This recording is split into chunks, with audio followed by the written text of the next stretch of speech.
আমরা পাকুড়িয়া তিলকান্দি স্কুলে ভিডিও করতে এসেছিলাম। এখানে ভিডিও করা হলো, সেখানে শাহিন ভাই পাঠ করলো, আর অচিন দুইটা লোক পাঠ করলো। সেখানে খুব সুন্দর হয়েছে 10 জনের পাঠ। আমরা এখন চলে যাচ্ছি, বাড়িতে যাচ্ছি। এখানে এসে আমাদেরকে অনেক আনন্দ দিল শাহিন ভাই। খুবই সুন্দর ভিডিও করতে পারে সে, অনেক পাঠ করতে পারে সে।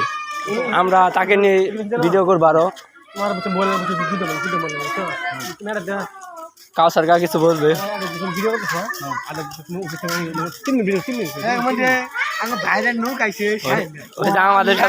আমাদের সাথে আছে দুলু, যার নতুন নামকরণ হলো আমাদের সাথে। সবাই তাকে সাপোর্ট করবেন, তার ভিডিও দেখবেন, নতুন নতুন সে ভিডিও দিবে। Hi guys, hi everybody. You are new TikToker. ধন্যবাদ।